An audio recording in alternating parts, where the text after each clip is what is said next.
Hey everybody, welcome back to Mr. West Studios. My name is Justin. Thanks for joining tonight. So I'm going to be doing a review of Twisters, but I'm also going to talk about some Twister memorabilia, some stuff in my collection for this movie.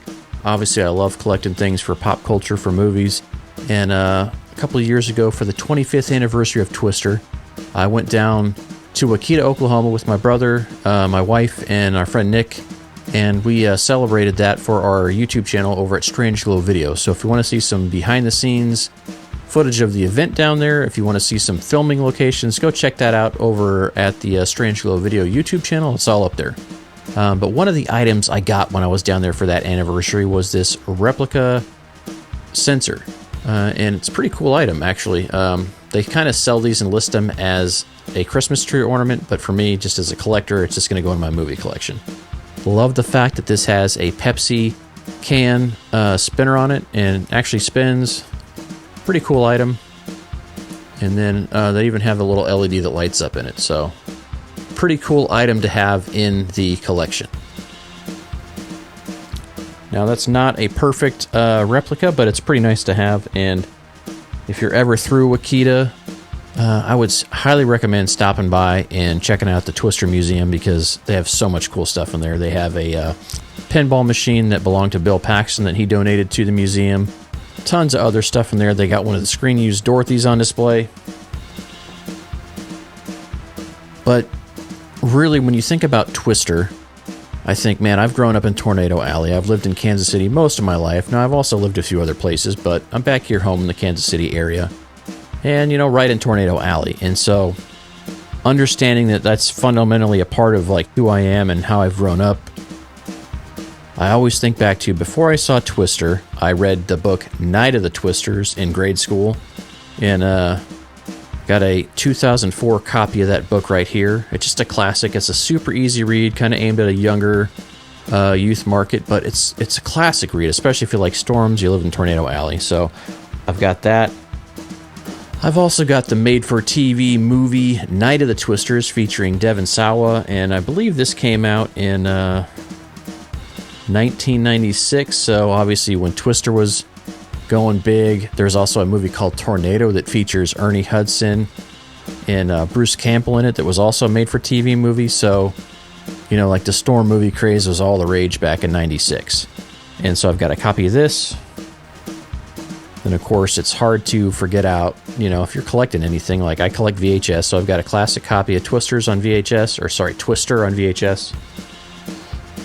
There's a couple other items out there because there's not a ton of stuff out there. There's a lot of the stuff you see as far as Twister collectibles come from like the Universal The Ride type of an event thing that they did back in the 90s before that ride shut down. But Twister was written by Michael Crichton and Anne-Marie Martin, his wife.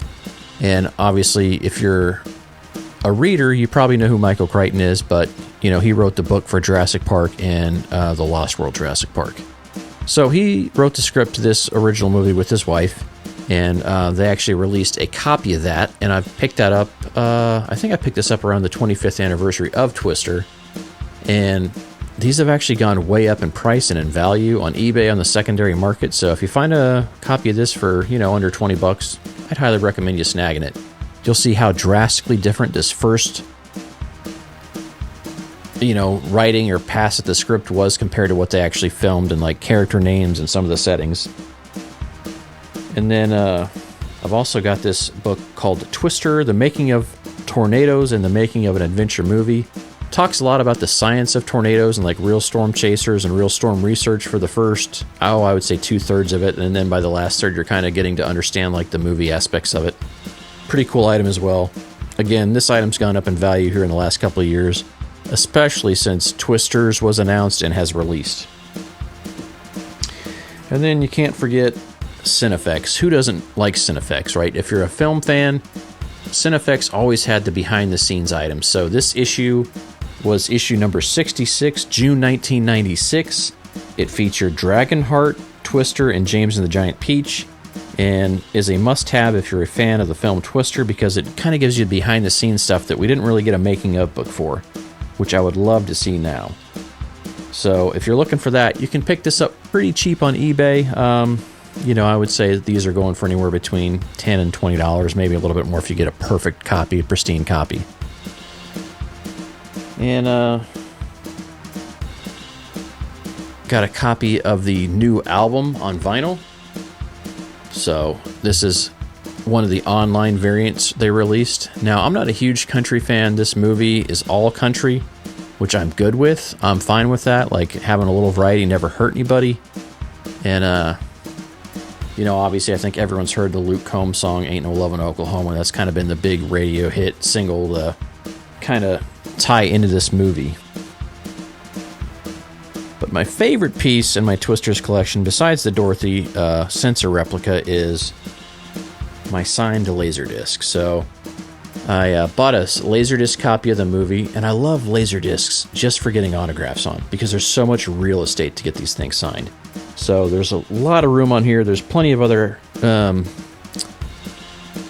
actors and crew members that I want to get added to this, but for now, this was like, all these were done in Oklahoma at the 25th anniversary event, and so I'm pretty happy to have those. We got Sean Whalen and Wendell Josepher, and then there's a little local, and I don't want to say celebrity, but she was one of the cast members of the film, like kind of had a background role, but she still lives down near the Wakita area, and so she was there and signing autographs too. So obviously got everything we could from anyone that was actually involved in the movie that was there for the event.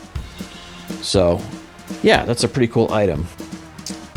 So I saw the movie Twisters twice over the weekend. So I went on Thursday night, opening night, went to the drive-in, saw a double feature of Twisters and A Quiet Place Day 1. And then I went, because I've got an AMC A-list membership, so I went Saturday night and saw it with some friends. Thursday night I saw it with the wife and kid, and it was a good time. I gotta say, I didn't know what to expect from this movie, but it's a lot of fun. There's so many elements to this movie in the trailer. You're like, is this a direct sequel, or any characters going to pop up in here that I'm expecting? And there's no real character ties to the original movie, which is fine. It actually gives it plenty of room to do its own thing. Some of the most impressive parts to that, though, that I enjoyed were the fact that we got to see a Dorothy get used and deployed in kind of like this opening action sequence of the film. Kind of get set up with these new storm chasers from the same university that they were working for in the original. And that's kind of that continuity tie there. And then by this point, the Dorothy is a tested device that they've used clearly time and time again to release storm data, or gather storm data in, cyclones, tornadoes, whatever you want to call them. So pretty awesome to see that happen, because, when you see that in the trailers, you're like, oh man, are they going to use that at the end? Is that going to be how they disperse some chemical into a tornado? Is it going to be that predictable? And yeah, there's things in this movie that are pretty predictable, but what movie doesn't have stuff like that? When they set you up and they tee things up, you're obviously going to find things that, you're going to kind of be able to read between the lines and see where it's going. But I thought all the new characters were great. Tyler and Kate have a great relationship. Kate's mom, Kathy, has an interesting role in this, and is very much about getting Kate to date again after she loses her boyfriend in the opening sequence. And it's a little late for that now, but spoiler alert, obviously there's loss, there's trauma that leads, to this 5-year jump in the movie that kind of catches us up to where these characters pick up and take off from. And the only other survivor, Javi, basically, has gone into business for himself. He's wanting to do this research, has picked up a military background after he graduated with his degree, and kind of becomes this interesting character, because when we first see these characters, we think, okay, this movie we're going to follow the corporate kiss butts. We're going to kind of be in this world, and it doesn't play out that way. They did a much better job than you would have expected, because they could have easily just played this out this time we're following the corporate team, the rich team, and seeing how well they do, versus Tyler and his crew, which, in the advertisements, they're way over the top characters and kind of cocky, kind of arrogant, but, these kind of cowboy characters. And even Tyler's character is this guy that used to be a bull rider in the rodeo, right? And so he said he gets tired of getting his head stomped on, kind of switches to chasing danger in other ways, so he gets into storm chasing. Pretty fascinating. There's a few things in this movie that don't necessarily work well. My biggest thing that I missed in this movie would have been the score. The film score doesn't really have any callbacks to the original. And like, to me, a good franchise, if you're going to have a franchise, you've got to have some score continuity, right? When you think about a good score, you think about how well Star Wars has carried its score over. You think about how well Jaws carried its score over, right? Regardless of the quality of the film, right? Because obviously Jaws movies kind of tapered off as they went. You think of Back to the Future, right? Back to the Future gets the score perfect. Like, they're able to carry these things through. Even for Back to the Future 3, when they go country, they're still able to have this score that feels like it fits perfectly in place with everything else. It doesn't feel too far removed. The score for this movie doesn't really carry any of those notes over. So that was the biggest thing I really wish they would have done, would have been to carry over some of those tones and those emotional settings, because had they reused some of that score or used that as a basis of it, you could have really carried some of those. It just makes it feel dangerous, makes it feel a little scary, and I don't feel like the new score did that. The new score was fine. It's not like it was bad, but it just wasn't memorable to me yet. And I've seen it twice, and it may grow on me, but I really missed the original score not carrying over to this. Now, the music carried over pretty well, especially for Tyler's character, right? There's a lot of country in this movie. It takes place in Oklahoma, right? I mean, there's a lot of country music fans down there. No big deal, right? There's a lot of country music fans all over the country, so that's really not a big thing to think about anyhow. But Tyler's character is kind of this embodiment of this like outgoing kind of wild cowboy guy. So when he's playing country music like real loud and obnoxious, like that really sells his character and like what you're expecting from him.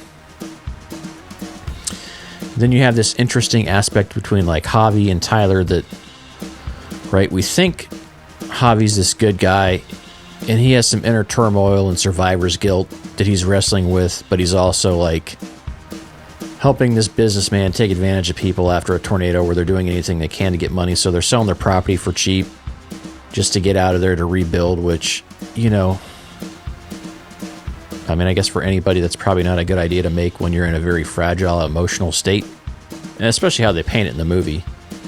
And then you have this Tyler character that's so over the top, like he's this larger than life character that's really focused on like being an entertainer, a creator. He's got this YouTube channel and they're out storm chasing and they're very over the top, very ridiculous, like shooting fireworks in the tornado, all these types of things that like make you want to hate this character.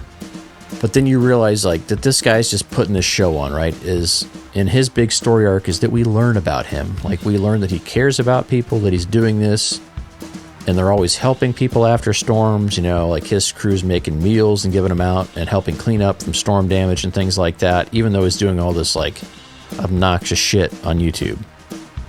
And really, Glenn Powell fucking carries a lot of this film with his performance here. He's great. And obviously the character Kate is great. And, it's a well cast. And the performances are solid. And, if you didn't have the right cast in this movie, you could say like, yeah, this is kind of a real easy movie to breeze by and not necessarily love, but the casting is so good in this, and all the background characters have a good strong role. Even the characters that die off and they're interesting. What I found wild though was the body count of this movie. Right, in the original Twister, you have Joe's dad die at the very beginning of the film, right, which sets up the trauma, the PTSD, the fascination with storms and the storm chasing, right? That gives Joe her drive, her purpose, and it also helps her reconnect later on. And so that really drives the story. Here, you're not going to kind of quite get that, but you get three characters that die right off, and they're all college students working to earn this grant for Kate. And Kate and Javi are the only two that survive because Javi's back in the van collecting the data, but the other three that are with Kate all die. So you've already got triple, well, you already matched the body count of Twister, basically, because at the end, Jonah and his driver basically get killed off. And we know how wild that was. You know, getting impaled to death and things of that nature. Pretty intense stuff. In this movie, you know, you get 3 deaths early on. And then they just keep coming throughout the rest of the movie. Bill Paxton's son actually has a cameo in this movie. And his character gets killed off because he's being an asshole to the hotel clerk. And they get in their truck to leave this hotel. And him and his girlfriend character, you know, they get sucked up into the tornado and presumably die because I don't think you're going to survive getting thrown around in a car by a tornado. And then right after that, we get another, the hotel manager dies in the pool. So you're already looking at 6 right there. And then there's a couple other kills throughout this movie. It's just wild that they're going so out there with it. One thing that's interesting, though, is this movie kind of avoids controversy. They're really not trying to go and talk about climate change. Kathy, which is Kate's mom in this movie, gets the closest this thing does to having any kind of controversy, but she's a farmer and, you know, she has animals on her farm and obviously grows crops and things like that. And so she talks about, you know, drought a little bit and the cost of seed and everything going and unpredictable storms, but she doesn't use the words climate change. So this movie's not there to like try to have a social commentary on anything. It's more or less basically like a big all-American summer thrill ride kind of a movie, but it's well done. It's a worthy follow-up to Twister. It's fun. And if I was going to rate it on a scale of, you know, like grading a paper for school, 0 to 100%, I would say this earns probably anywhere between an 80 to an 85. Obviously not as good as Twister, but it's a fine film anyway. And from what I've been seeing, there's tons of people, tons of audience members that have gone out and seen this that haven't seen the original or aren't familiar with it or aren't super fans, and they've really enjoyed this film. I mean, it cleared 80 million on its opening weekend, which was the 3rd largest opening of the summer so far. Now, we'll see what kind of steam it holds up compared to Deadpool and Wolverine, because that's releasing here very soon. But if you haven't gone to see it yet, go check out Twisters before you go out and watch Deadpool and Wolverine. Go get this one in first. You got a few days before that releases. So, yeah, you know, jump in the comments. Let me know what you thought about Twisters. Is it good? Is it bad? Like, what did you love about it? What did you hate about it? I'd love to hear your thoughts. Anyway, if you're not already subscribed, please do so, and make sure you hit that like button and come back for more content, and we'll see you soon. Thanks for watching.